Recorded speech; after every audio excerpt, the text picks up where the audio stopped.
One of the first things that a lot of prepared citizens look for, and with good reason, because it's one of the key components of being a good prepared citizen, is a good backpack.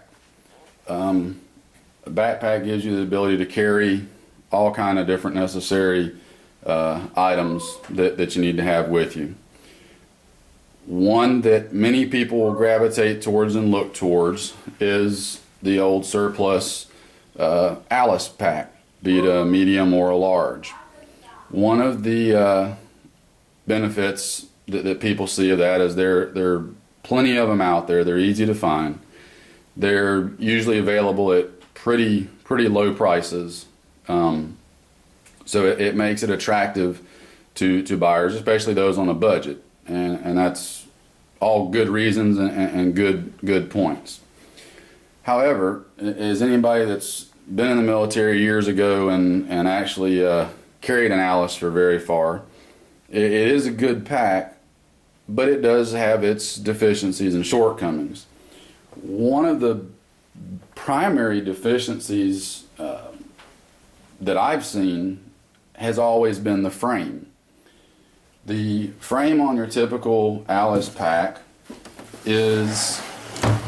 it's an external frame pack to begin with. And one of the typical things is all of the pieces on it, here, on the sides, it's all riveted together with small rivets. That has always lended itself somewhat of a reputation of being somewhat fragile if it gets dropped very hard with a load on it. Paratroopers especially used to complain about it, but even just setting it down from too high of a distance off the back of a truck or something, with weight on it, you could easily pop those rivets. Two other things that were always an issue, well, three I should actually say, it's a combination of them, were the shoulder straps, which are very minuscule compared to what most people nowadays are used to on a backpack.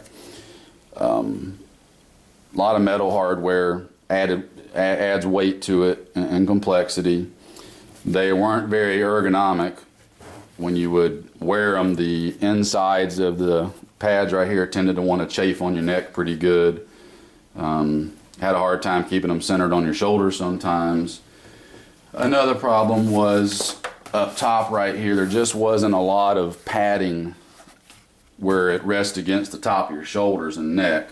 That was a complaint that I heard quite often and even made myself a few times.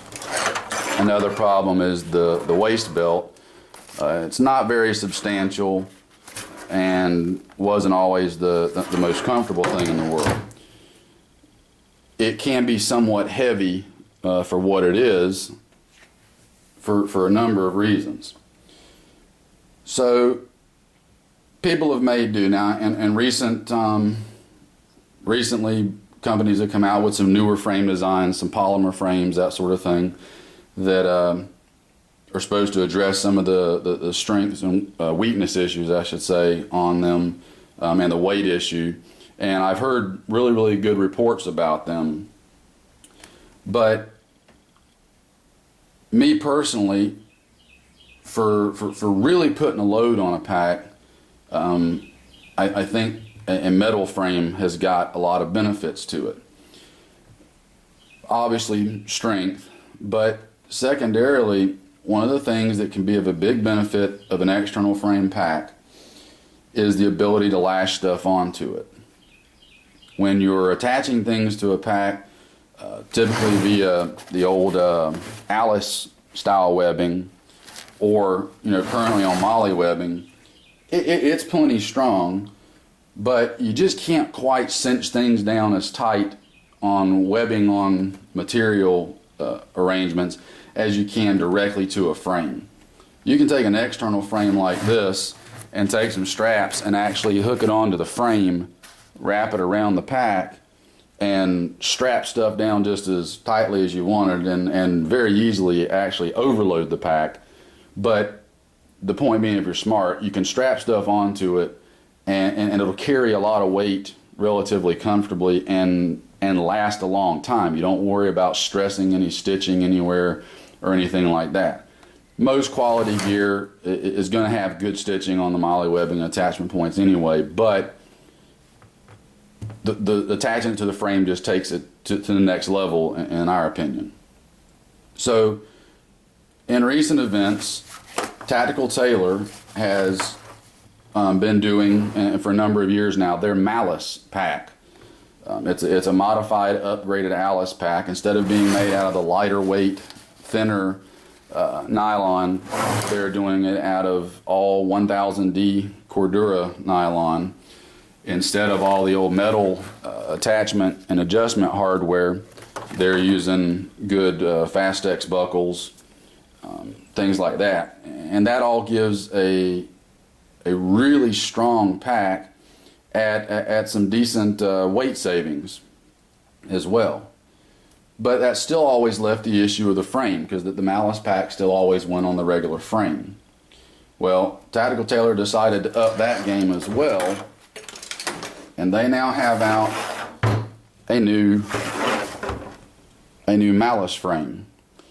Differences between this frame and the old Malice frame will be fairly evident right off the bat, in that you'll notice there are no rivets anywhere on this frame. Everything on it is 100% welded construction. It's lots of large one-piece bended material, and that gives it immensely stronger construction than the old riveted Malice frame. One of the big benefits of this frame, in addition to the strength, it's a little bit simpler. You notice it doesn't have the centerpiece running up and down the back. But according to Tactical Tailor, this frame is 30%, I believe, lighter than the old Malice frame. So you're getting a stronger frame with less weight. Just by holding the two in hand, I don't have a proper scale to put it on to really measure it, but just using the old Mark I Motto hand technique, the Tactical Tailor frame does definitely feel lighter. One of the biggest places that you can tell this is once you get an actual pack on it. Now, let me pause here and put the pack on it, and I'll show you a few of the things that I'm talking about.